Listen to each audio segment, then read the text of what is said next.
going to have to do more than talk. We're going to have to do more than listen. We're going to even have to do more than learn.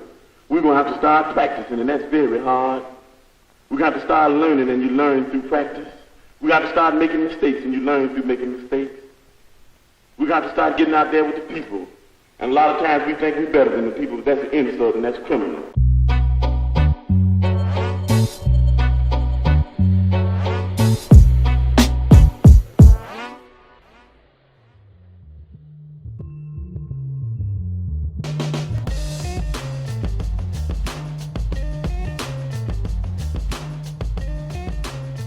Welcome back.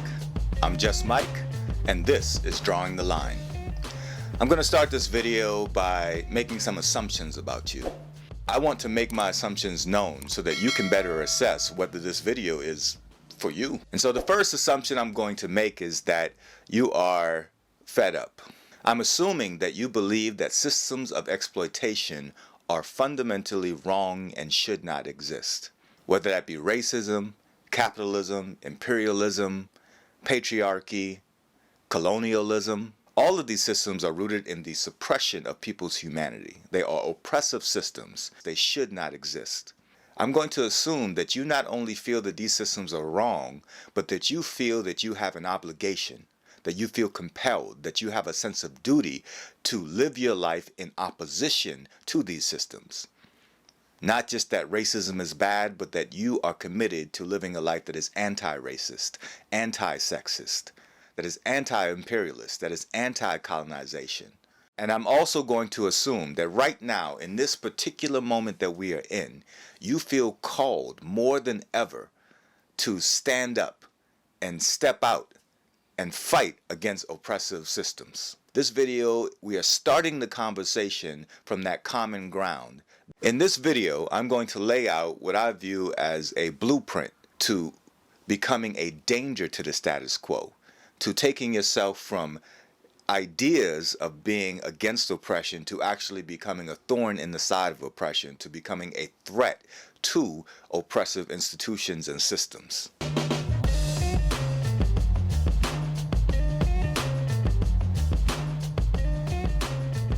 I had the pleasure of meeting and having a chat with this elder sister down in Tuskegee, and we were talking about how it's just so wild that people who've never met each other can have like the same idea to start the same kind of project and even could name it almost the exact same thing. And in the conversation, she just kind of reached up and said, "It's in the air." And I thought that that was just such it's just the way that elders tend to do. It was just such a very simple way to explain what is happening. It's like, it's right there. The ideas are there. The answers are there. They're in the wind. They're floating around. You don't need to go that far to find it. You just have to be open to receive it. You have to reach out and attempt to grab it. But the thing about ideas is just that. They're anywhere. They're everywhere. What truly makes an idea powerful is praxis. Praxis is the birthing of an idea. It's the process through which we take something from conception and we bring it forth into the world. We all have assumptions and ideas about how the world works and where we fit into the world and what our sense of purpose is in the world. And we need to spend time interrogating these assumptions. We have to actually question them because oppression is insidious. Oppression starts in the womb. As soon as we can hear sound, we've already started to be indoctrinated about what is a normal environment, what is a natural environment. And as we grow up, there are so many things that are normative that are actually completely inhumane, that are oppressive, and we are taught from the youngest of ages to accept them, to go along with them, to participate in them. Everybody in an oppressive society contributes in some way to maintaining that oppressive society. And so you have to question your fundamental beliefs and develop a worldview that is liberatory, that is actually going to move you closer to liberation. Most activists, organizers, they're going to come at you and say, you got to develop your ideology. It's got to be political education. That's got to be at the forefront of everything. A lot of organizers and activists look to the past, as we should, at examples and what was successful and what made movements thrive. And political education is a core element of building a sustainable movement. That being said, I worry that we often spend too much time dealing with ideology as a theoretical framework and not as a system of principles and guidelines to engage the world. And so, to me, the most important and first key to becoming a danger to the status quo is to act as though the material matters more than the ideal. Again, I'm not saying that political education isn't necessary. I'm saying that it's absolutely essential. Developing a clear view of your principles, of the strategies, understanding the fundamental contradictions in society, these things are absolutely necessary, and they require intentional study. They require you to go through a process of gaining information, being educated, educating yourselves, and then reflecting, and then also engaging, bouncing those ideas off the world. And that is where I would like to focus on the first key, because we have to be very careful not to end up circling ideas indefinitely. And I feel like that's what often happens in progressive and revolutionary circles, is that we get into these bickering wars and we want to push at each other on ideas, and we kind of shape that as, oh, this is an exercise in critical thinking and we got to be critical, and yet we tend to do that at the expense of seeking common ground and actually looking to think in a way that we can move ourselves forward. And we end up stuck in this endless spiral of debate and critique. And the fundamental problem with that is that this framework plays into the way colonizers approach the world. We are not going to win a battle of ideas against colonizers who have created this entire belief system, this entire worldview, based on ideas that are contrary to the way human beings have lived for millennia. For thousands of years, indigenous people have lived in harmony with nature and each other. And that doesn't mean there hasn't been war and atrocities in the past, but we have never seen this level of colonization, this level of global imperialism, this level of totalitarianism and fascism that we are seeing rising right now. We haven't seen this in the world, or at least we have no historical record of anything on this scale. And so these people are used to doing mental gymnastics to justify what it is that they believe, and this society that they have built that allows them to live with all of these privileges on top of the backs of masses of people, billions of people, under the boot of an oppressor class and those who are loyal to that oppressor class and allowed to get some fringe benefits of it. We cannot afford to engage in the mental gymnastics, because what we want will never make sense to someone who has already decided that we are not human, that we are less than, that we deserve what we're getting, that they have been called to bring oppression to us. When we allow our ideas to just circle around and we get stuck in this spiral of critique and debate, then it facilitates the process of colonization.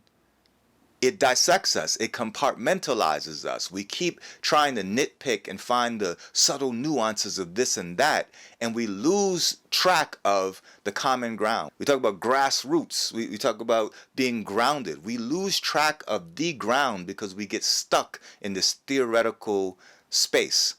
We need to actually materially engage with oppression and the process of liberation. We're trying to dismantle oppression with the oppressor's way, but our way is very different. Resourcefulness, ingenuity, improvisation, these are intrinsic to us This is the African way of doing things. We are not pick it all apart. We are the whole is greater than the sum of its parts. That is what we do. That is how we respond to things. That is how we engage with the world. We are a process-oriented people. We are a principle-oriented people. We don't approach things looking to control the outcome. That is not the way that we do. And any culture who is rooted in moving along with nature understands that you can't control the outcome of things. And so we develop processes, procedures that allow us to flow with the outcome of things. We are focused not on exploiting, pulling out as much as we can pull out, but we are focused on receiving as much as there is to receive. When you have a culture that is based on transactional relationships, when it's based on exploitation, when it's based on pulling as many resources out of something as you can for your own self-benefit, then everything becomes a matter of how can I control this? How can I control the outcome? And as Africans, that is not where we put our emphasis. Our emphasis is on going through the process. For example, most indigenous cultures have rites of passage processes where a person becomes an adult through a process. It is not simply a matter of just aging. And so a person who was a child who grows up and does not go through rites of passage within that society would not be considered an adult until they become initiated as an adult. And the same thing for elders. You don't just become an elder because you get older. You become an elder through initiation, through proven contribution to community. It's through a process, right? We are process-oriented people. We are principle-oriented people. The way that we pass down wisdom is often through proverbs, right? So there's a proverb, if only turtles and snakes were in the forest, the hunter would not need the gun. That is a simple strategic reminder that if you're going to a place and you understand the threats that exist, then you need to bring with you the tools that you may need to handle that particular situation. When you focus on process and principles, then you leave room for adaptation. You leave room for personal expression. You leave room for improvisation. And this is fundamental to African culture and pretty much all indigenous cultures. You have to be able to allow flow to flow. And when you are looking to exploit things, it's the opposite. You are looking to control flow. You are looking to exploit flow. Another example of this, right? I'm throwing a barbecue this weekend. You know, you're invited to the cookout, of course. Starts around 3 o'clock. What time are you showing up? Not at 3 o'clock. Now, there are exceptions. Some people are just like that. But if you show up at 3 o'clock, you must be there to move some tables and chairs. Right? You must be coming to set up. You must have agreed to cook some dishes and bring it to the occasion, because that's just not how we do. You don't show up at the cookout at 3 o'clock just because it starts at 3 o'clock. And no one is offended when at 3 o'clock there's hardly anybody there. Because we are not focused on manipulating and controlling the time. It is about the journey. Some people are going to show up at 4:30. Some people are going to show up at 6, 7 o'clock. Some people are going to be leaving as some people just walked into the cookout. And that's a part of the process. That's a part of the journey. And no one is upset with any of those people for any of those things. We are not obsessed with controlling and micromanaging every moment, every detail, every little thing. Flow is our wheelhouse. Improvisation is our wheelhouse. And our approach to struggle needs to be suited to how we naturally engage in the world. If self-determination and self-actualization is our goal, then we have to engage in struggle as ourselves. We have to transcend the system of oppression that we are in. And that is not just about political strategy and ideology, but it's also in the very way that we approach struggle. And so to move beyond ideas, we need to tether our ideas to action, to actually materially moving forward with our process of liberation. We have to create examples, living, working examples of where our ideology is pointing us towards. We have to bounce the idea off of reality to actually see what it is. Because as an idea, your mind is boundless. You can think and believe any and everything. You can believe contradicting things at the same times. But when you bounce it off reality, now you recognize, like, what was fantasy and what is reality? What was conjecture? What was wrong with the assumptions that I was making? What are the problems that I didn't consider? Right? We don't know these things until we bounce it off reality. And so we need to create institutions that tie our material needs to our ideological desires. This is what made organizations like the Black Panther Party such a danger to the status quo. It wasn't just that they were toting guns and standing up to the police. It wasn't just that they were talking about socialism and they had a very clear political ideology and platform. It was the programs that they instituted that served as an example of this is the world we could live in. With our limited resources, we're able to get ambulance services. We're able to start clinics. We're able to do research on sickle cell anemia, which the government did not want to do. We're able to give free groceries to the community.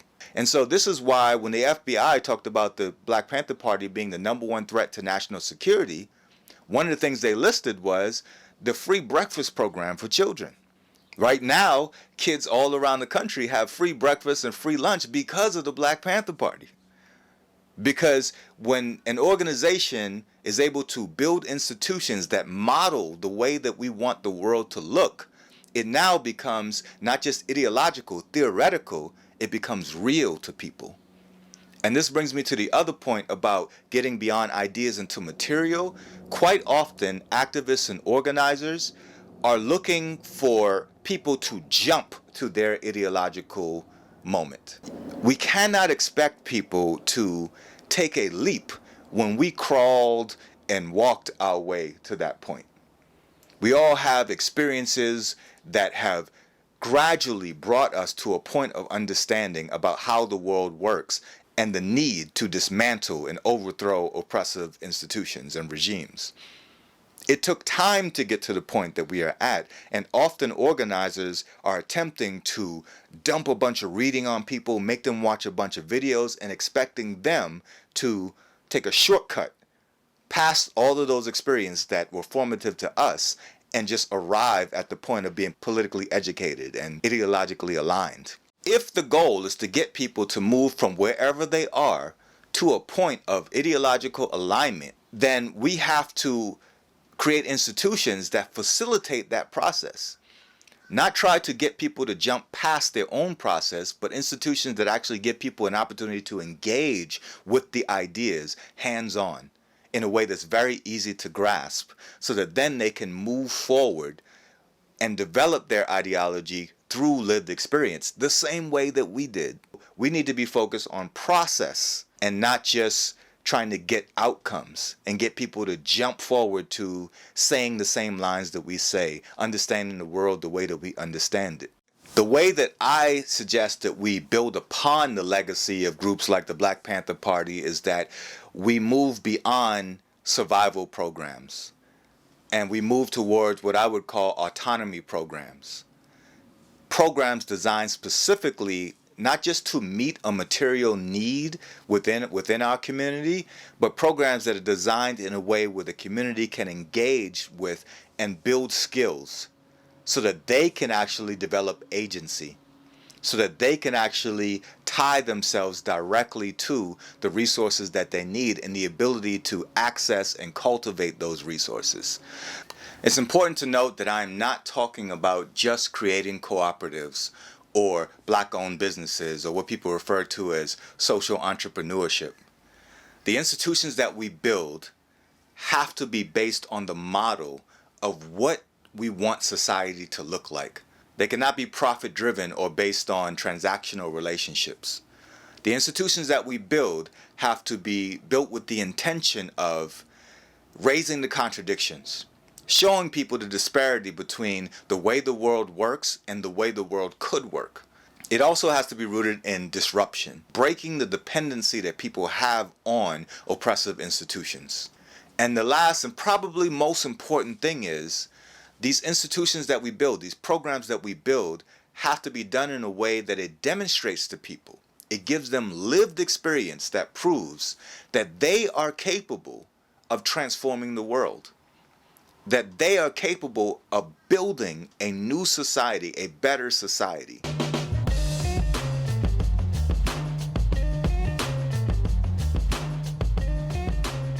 You cannot expect to make systemic change, to make meaningful change in society, unless you are doing that as part of a community that is committed to that cause. Now, people will often say join an organization, a political organization, and I think that that's great, but I don't think you necessarily have to have a formal political organization to be engaged in community in a way that is helpful for fighting against oppression. Right? So just like there were people who were part of SNCC and SCLC and the Black Panther Party, there were also people who ran restaurants that actually hosted the meetings. There were people who provided safe houses that people in the movement could come to and stay at when they were moving about from city to city organizing. So there are a lot of roles that you can play that don't necessarily mean that you have to join an organization and become an organizer, but you have to put yourself in community with people who are committed to collective self-determination.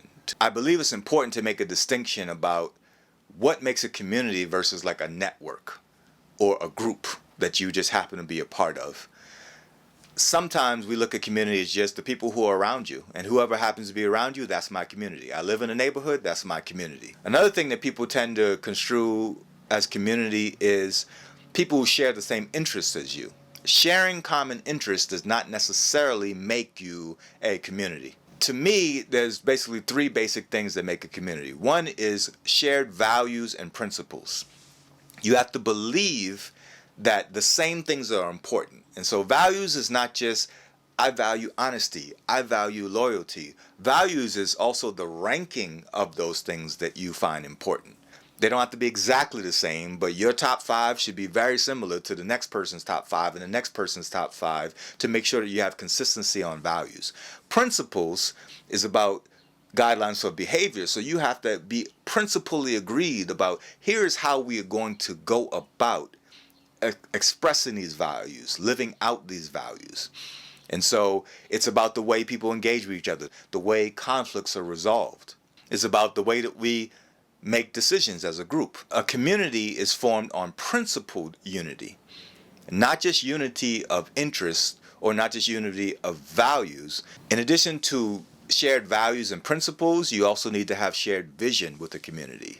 A community should be going somewhere, doing some things. It should be working towards some goals. There needs to be a consensus on what the goals are and a constant process of communication to ensure that you are moving towards those goals in an efficient manner, or to decide whether you want to change what those goals are. And so you have to have that ongoing dialogue, and also reflection and critique is a part of that dialogue, because sometimes the goal you set out to achieve, you find through experience, is not quite the goal that we need to be moving towards. The last thing, and the thing that I feel that gets kind of pushed down a bit, is a community has to be about shared work. People have to engage with each other in a way that they prove that they can trust each other, that they demonstrate over time that they can rely on each other. And so if you're in a community and you are not collaborating with each other on things, you are not actually having to show up for each other, then you don't really have a community. The work has to be shared, especially when we're talking about movement building and moving towards liberation, because we know there is going to be repression. We know that this society is going to push and poke and look to break us apart at every turn. And so we have to have a record of people showing up for each other. We have to know that the people who are around us are trustworthy, and we get to that not through what they say, but through what they do. We have to structure things in a way where we give people an opportunity to show us a pattern. Iron sharpens iron. You need people who share the same values and principles, who share the same vision, who also share in the work. And through all of that, you get an opportunity to actually sharpen each other, right? If it's just ideas, people can circle around ideas forever. If it's just values and principles and talking the same talking points, some people are very good at talking, but not so good at walking, right? And so if you have the balance between like sharing the values and principles and also sharing the work and having a clear sense of where you're looking to go to, you can bounce those things off of each other to find a way to engage and actually critically assess how you're doing in that process. We need to see evidence and constant evidence. We need to be constantly reaffirmed. When you're by yourself thinking things, you might get to a point where you get disillusioned and you just like, oh, there's no point. I might as well just like go and try to live out the rest of my days and just figure out another way and just accept that the world is what it is, and maybe I'm blessed enough to be privileged to not have to deal with the worst of the worst in terms of oppression, right? And so being in community reminds you that no, you're not alone. You are in your right mind to actually be feeling compelled to fight against oppression and to want and to work towards building a better world. Being in community allows you an opportunity to actually collectively cultivate resources that might take you way longer or might be impossible for you to develop by yourself. Being in community also gives you an opportunity to offer your unique contribution to a collective. And this is important because Ubuntu, right? There's this concept, this African concept of shared humanity. Human beings are sharing an experience together. We are social. We are supposed to be connected to other people. And so we have an individual self and a collective self. And together it makes us a whole human being. If you, who you are as a person, is not an integral part of a larger community, then you are not able to experience the totality of this human experience. And I would argue, in an oppressive society like the one that we live in, it is the only way that we can have a chance to actually experience the totality of what it means to be human. When you engage in your full human self, then you become acutely aware of how much your humanity is being suppressed. That is what is going to drive you to get involved more in changing your circumstances and doing what is necessary to shift the world in a way that actually allows you to experience that total humanness on a more frequent basis, in a more genuine way, in a less encumbered way, in a non-oppressed way.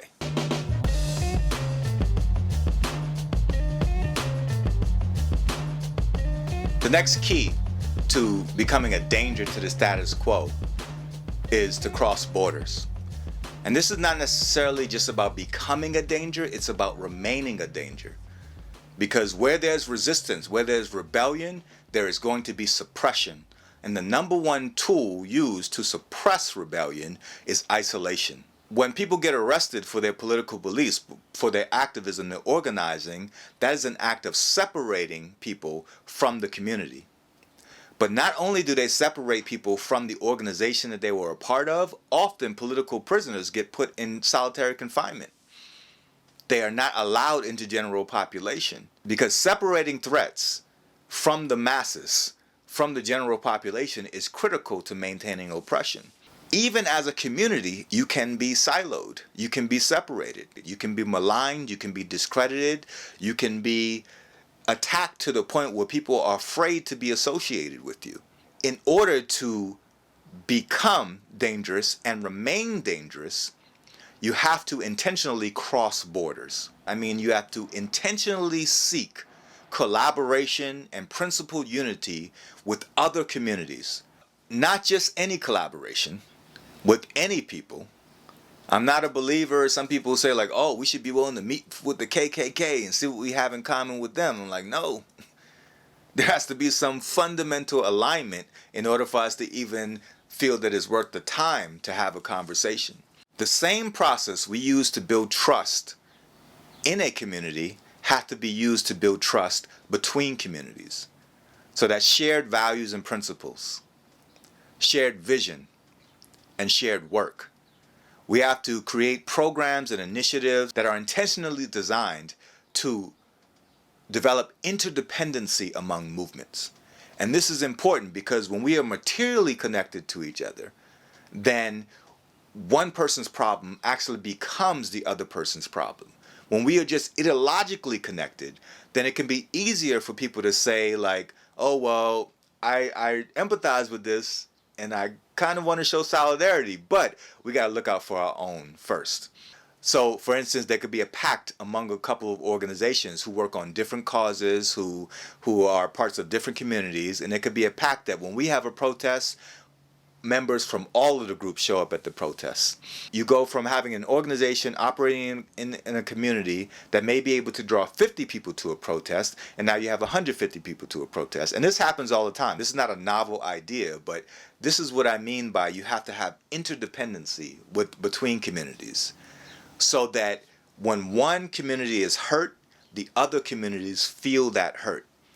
They actually experience the consequences of this other community being hurt. And so this allows us to actually forge deeper connections and to actually appreciate each other's presence more. If you look at two people, Martin Luther King Jr. and Malcolm X, they're often pitted against each other, right? And it's very intentional that they are pitted against each other, because what oppressors want us to do is look at where Malcolm X came from and look at where Martin Luther King came from, and not look at where they were both headed. They were pointing in the same direction. What got to the point of assassination was the same for both of those people. Martin Luther King Jr. started looking beyond civil rights towards human rights. He started looking at international issues. He started looking at poverty. He started looking at capitalism and imperialism, and started looking internationally and seeing the connections between these things. And he started crossing borders. He started stepping out of line of where he normally was. It wasn't just civil rights anymore.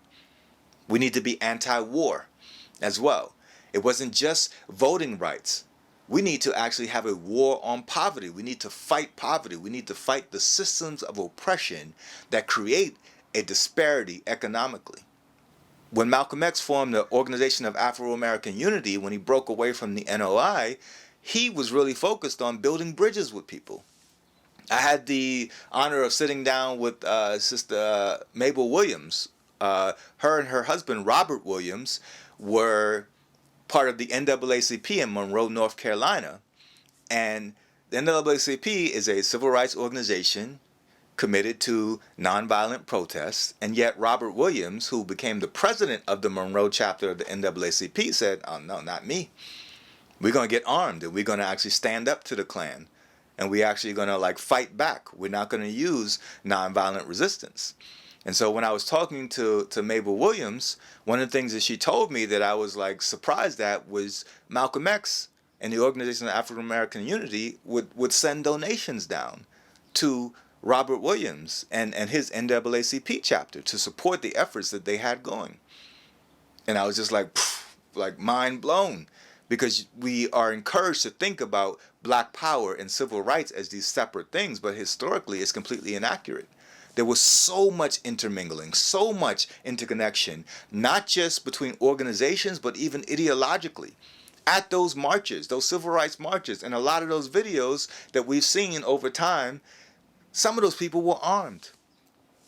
You had people who were like, we will allow this to go to a certain point, this whole nonviolent strategy, but not too far. We're not going to allow ourselves to just get out here and get killed in mass at these protests. You had people like the Deacons for Defense who were on board with the strategy of nonviolent civil disobedience, but also understood that it had a limit, and they needed to be ready to actually draw the line and not allow it now to pass that limit. We look at Fred Hampton and the original Rainbow Coalition. Fred Hampton was organizing among not just different street organizations, but organizations with Native Americans, organizations with white folks, organizations with Latinos, and they were building a coalition of people who are all committed to fighting against oppression, which is why he had to be assassinated. There's all this border crossing that is happening historically in movements, and we are taught to separate these people, separate these ideas, separate these moments, these movements, in order to facilitate the narrative of colonization. Because when people start to cross borders, when they start to link struggles, when they start to actually find that common ground, then you take it from being a movement that's emerging but can be isolated and broken down or can be manipulated to an interwoven collective struggle. And that is what we ultimately are going to need in order to be able to reach the point of self-determination, in order to be able to win.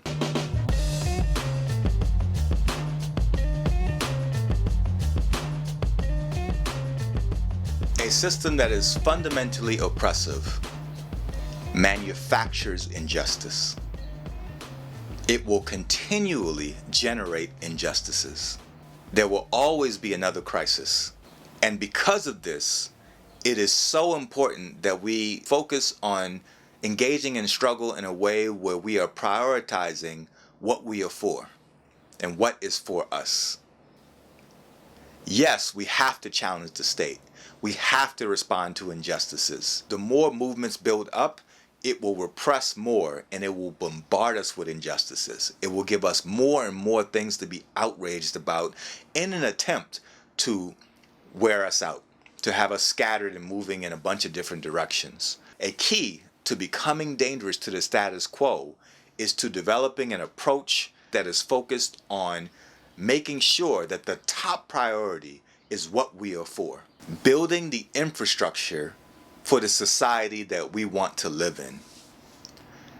And this is key because I think often we want people to fight for the idea of freedom when really at the heart of it, we should be wanting people to fight for the freedom that they are cultivating, the freedom that they see evidence of, the possibility of liberation that they are experiencing already, and they are just seeing how it's being bottled up, it's being limited, it's being suppressed.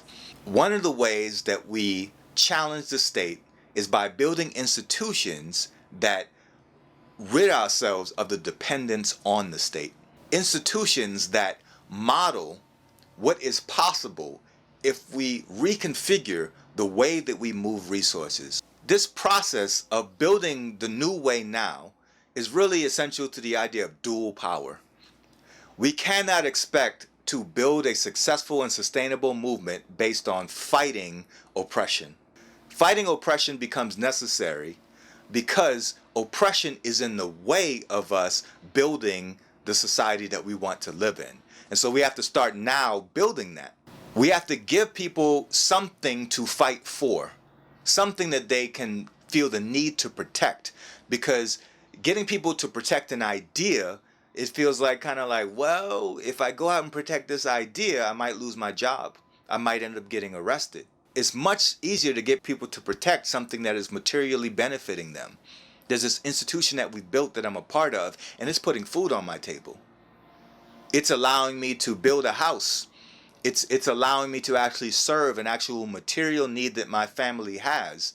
And now that is being threatened. My livelihood is being threatened. This new life that I'm cultivating is being threatened. And it's much easier to get people to rally around their experiences with autonomy than it is the idea of one day I can be autonomous. On top of giving people examples of how society can be, we also need to workshop the ideas we have. We can study all the socialism we want, we can study all the past movements we want, but none of those movements have answered the questions of this moment. Those movements all got to a certain point and stopped. And now we are here because of those movements, but we have to move beyond those movements. And we don't know the way. No one knows the exact answers. No one knows exactly what the institutions should look like that will guarantee us not just liberation, but will guarantee that we create a society that is rooted in self-determination, that is anti-oppressive. And so we have to actually start testing our hypothesis now.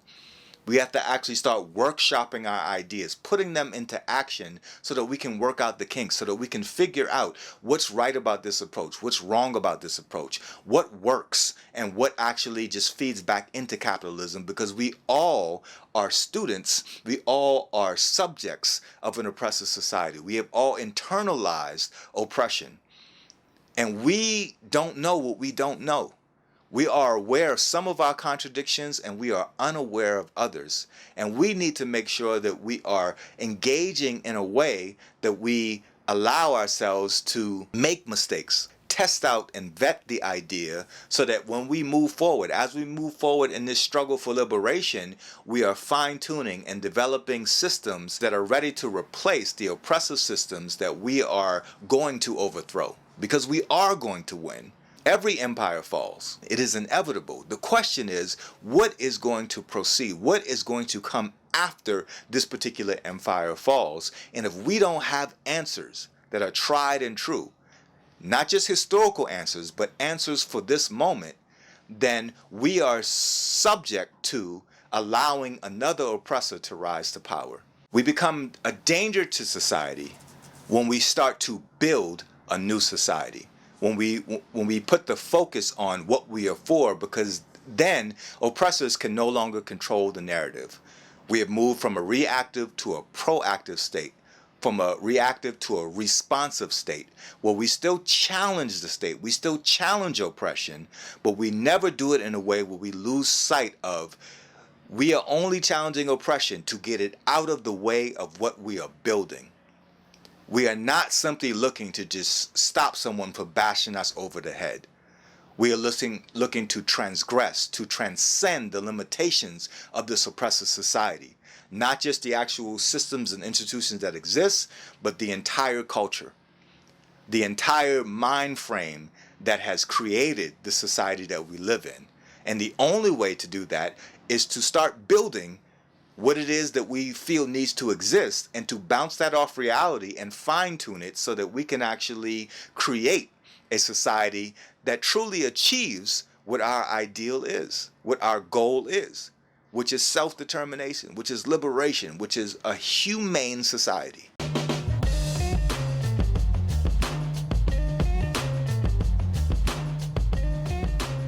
It is, again, essential that we challenge the state. And critical to our strategy of challenging the state and remaining dangerous to the state and dangerous to the status quo is that when we challenge the state, we have to make demands that require the overturning of systems.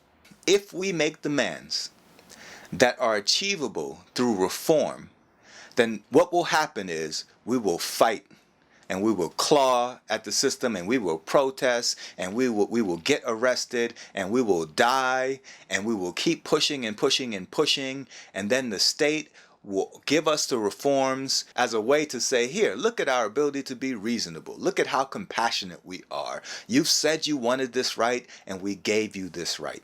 They will make us sacrifice so much to get these minor reforms, and sometimes it might even be big reforms, and then they will continue to sabotage it at every turn and ultimately roll back the reforms. We look at Obama getting elected. It was a moment of hope and change, and everybody thought things would be different. Who thought that a black man could be elected as president? And what immediately followed that? A huge rollback, right? And I say a rollback in terms of culture, because what Obama did as a president is what every president had done. But in terms of like our perception and our belief in the fact that America could be something more, we had the biggest rollback ever when the orange guy got elected, and we realized that like the little bit that we thought we had gained in terms of like symbolic relief, in the symbolic victory, they wouldn't even allow us to have that.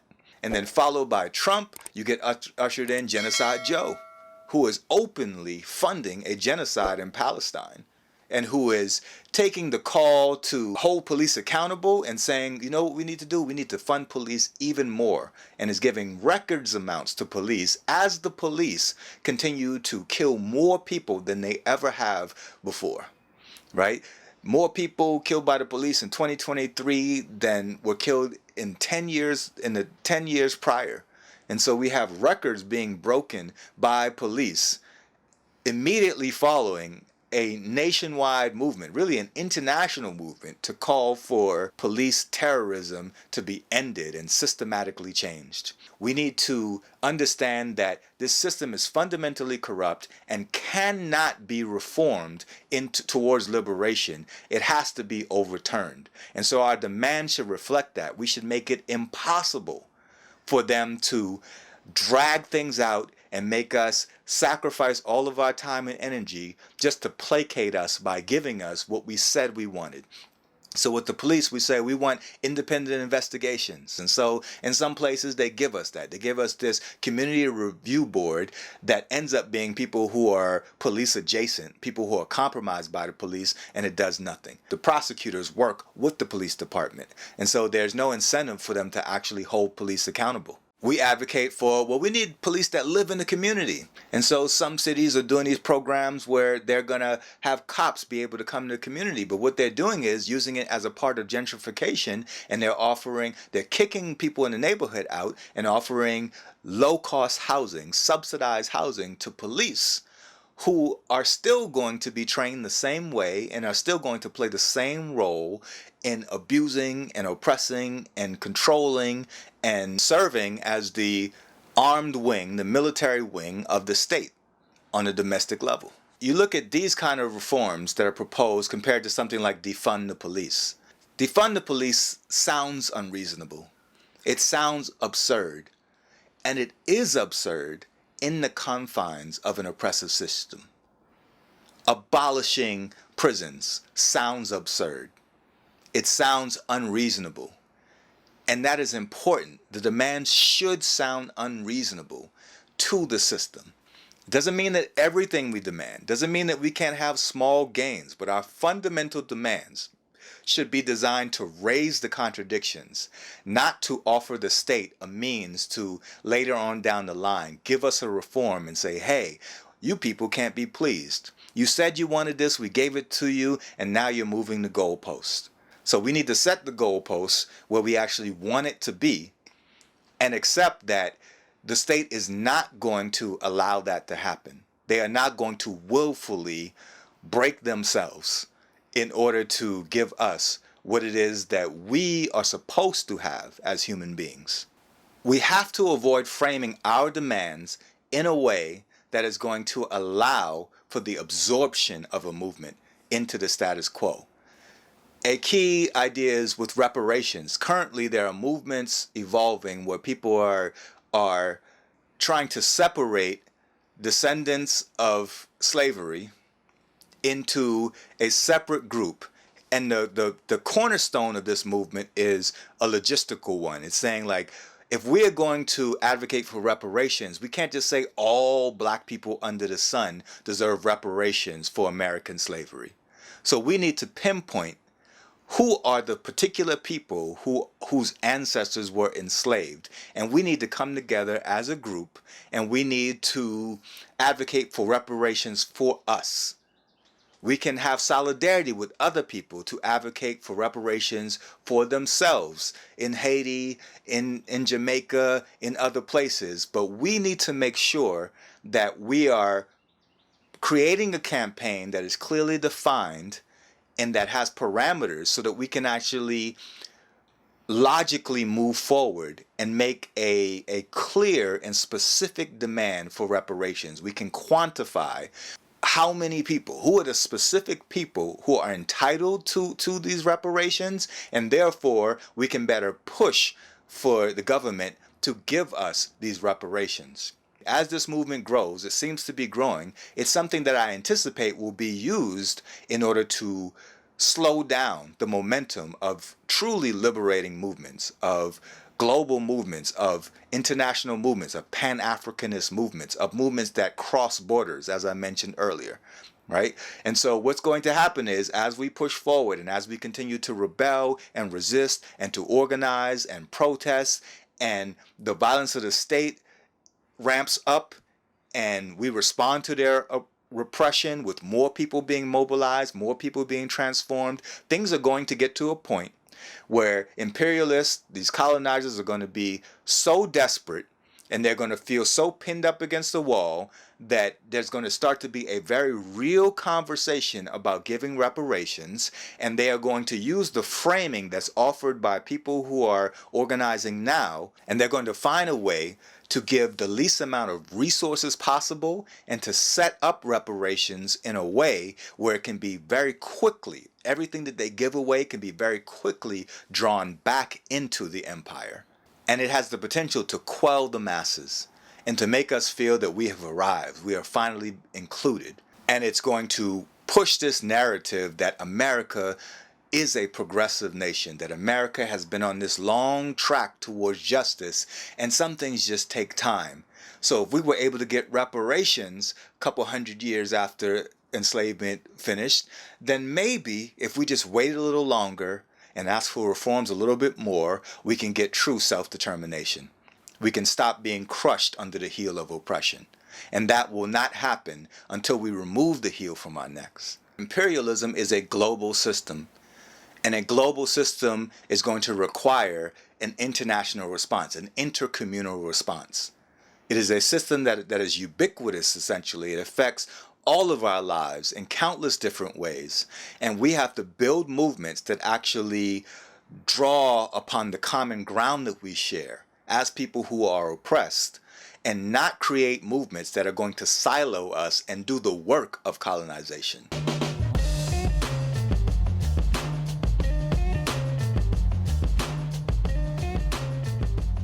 If we're going to go through all of these steps to make ourselves dangerous to the status quo, to create an anti-oppressive way of life, a liberatory way of life, then we have to accept that there is going to be a violent response to our efforts. What we're talking about here is human rights. And I'm going to do a video about rights because I feel like there's a certain way that we can frame the concept of a right that will be more efficient for us moving through the process of liberation. But just in short, a right emerges out of conflict. It is not just out of thin air that someone decides to declare a right. It is when a certain aspect of their life is being infringed upon that they feel entitled to not have infringed upon. A right has to be declared. But the right doesn't actually exist until it is established. Saying that you have a right to something is not the same as having a right. You have to establish, you have to put institutions and systems in place that actually assert that right, that make that right the norm in your life. Once a right is declared and established, the next criteria for having a right is the right has to be protected. You have to have a means to assert the right and a means to protect the right. Because the right is born out of conflict, the assumption has to be that it may come under conflict. It may come under attack in the future. And so in establishing the right, you have to build in the mechanisms to protect the right. Oppressors and their oppressive systems and institutions, they are operating not just under exploitation and doing what is beneficial to them, but they are operating under the ethos that they have a right to suppress the humanity of other people. They have a right to take whatever it is they want to take. They have a right to bar access to resources. They have a right to be on top. The fundamental way that oppression is established, declared, solidified, and protected is through violence. It is through sheer physical violence, through the destruction of lives. We cannot go about with these grand hopes and aspirations for liberation and not accept the primary language of colonization. I think that sometimes we go through these cycles of shock and awe, and it's a coping mechanism. It's like convenient amnesia. We go through these experiences over and over again, and we take all this trauma across generations, and it's not just the state that pushes us to forget them. I feel that sometimes, in some ways, we want to forget them. We want to let go of the trauma. And in reality, we can't afford to do so. We need to heal from the trauma. We need to invest in self-growth and healing, but we cannot allow ourselves to forget these traumatic occurrences, because then we end up back in the same cycle of like disbelief that the government, the state, these corporations could stoop to the level that they've stooped to. And we have to move past that. We have to expect that if we are engaged in successfully liberating ourselves, that the state is going to amplify the level of violence and repression with the level of success that we are having. When people bring up violence in terms of like movements and struggle, the focus tends to be on what strategy should we use, what tactics should we use. But I think the most important thing is to frame the context.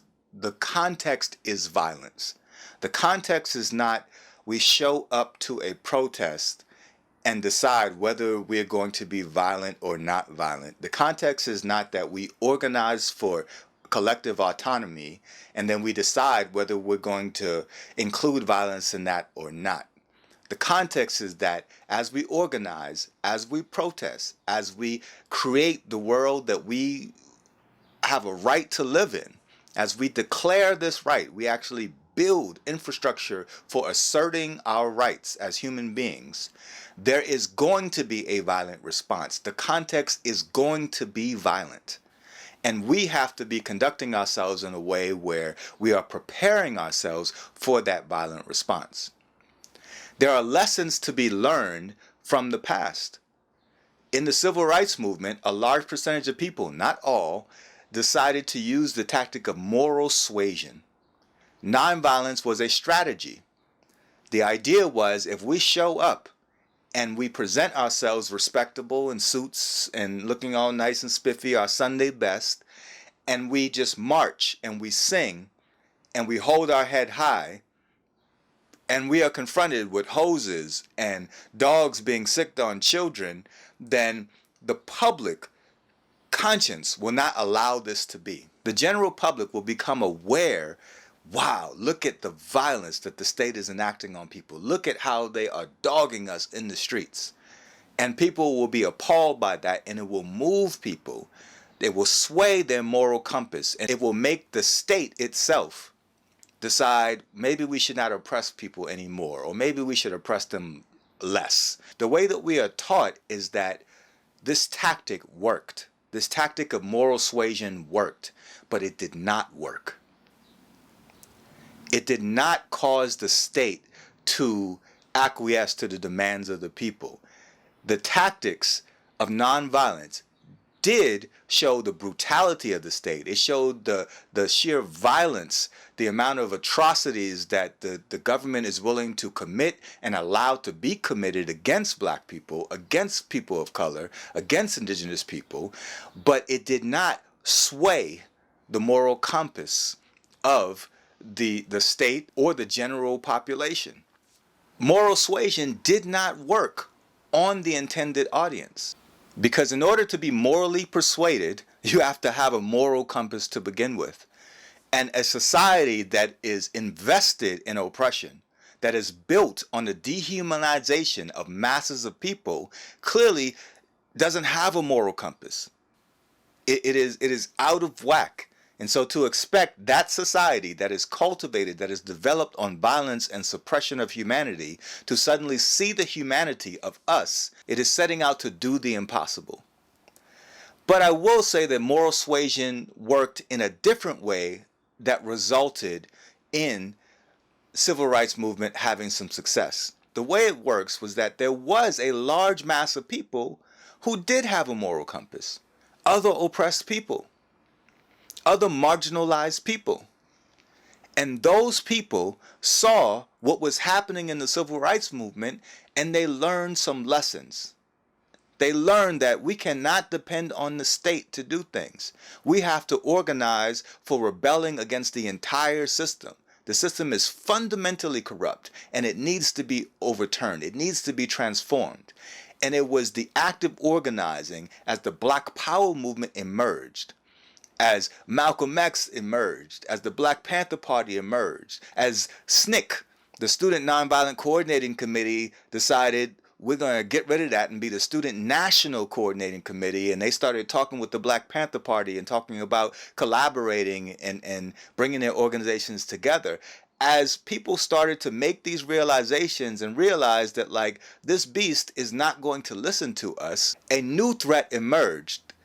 The threat of black power, of not civil rights, but human rights, of us searching for something that had to transcend the system. And it was that threat, which was very real and very successful and burgeoning. That threat led to some compromises and concessions being given to try to draw people back towards the civil rights movement, back towards these more benign reforms, so that they could maybe douse some of the flames that were igniting all throughout the country as people were starting to look for true liberation. As the U.S. openly creates all of these cop cities, as they openly fund the genocide of Palestinians, as they openly have invested in wreaking havoc in the Sudan and in the Congo and in Haiti, using Kenya as a proxy, as the U.S. is engaged in all of these very overt, clear, violent campaigns against oppressed people, now more than ever, we need to make sure that whatever it is that we are doing on the organizing front, whatever it is we are doing on the institution building front, on the movement building front, we need to make sure that we are preparing for the violent response that is going to happen as we achieve success, as we start to reach more and more people, and as we start to actually build this society that is going to empower us to transgress beyond the confines of this oppressive system. And for people who feel like this is a bit doomsday kind of scenario, we have to frame this and understand that corporations have divested from the U.S. a long time ago. These are global corporations that are running the world, essentially. They are behind all of the most powerful governments in the world, and they are telling politicians what they can and cannot do.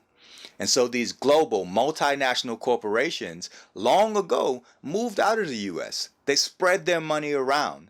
They put their factories in Bangladesh and India and Haiti and China. And they no longer need the U.S. itself to be this strong, stable nation that it used to be. As much as we've been catching hell in the U.S., we have accepted that we won't have to deal with what the U.S. is doing overseas, the overt violence, the warmongering. And what we are seeing now is clear evidence of the direction that the U.S. government is going, and that the corporations that fund them, these cop cities are not just government projects, they are heavily funded by major corporations. And so they are clearly indicating to us that it's going to be more of the same. It's going to be more violent repression, but on a scale that we have not seen in the U.S.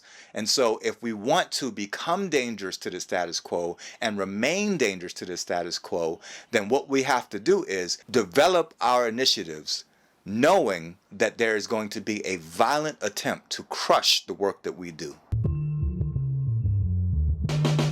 And there you have it. These are what I view as 6 keys to becoming a danger to the status quo and remaining a danger to the status quo, setting yourself up to continue to be a threat to oppression. Sometimes people will have some aspects of these things but not have others. All 6 of these things have to be in place to carve out a life that is sustainable and that will ultimately be capable of being victorious in struggle for liberation. I'd love to hear what you have to say about these keys to becoming a danger to imperialism and danger to the status quo.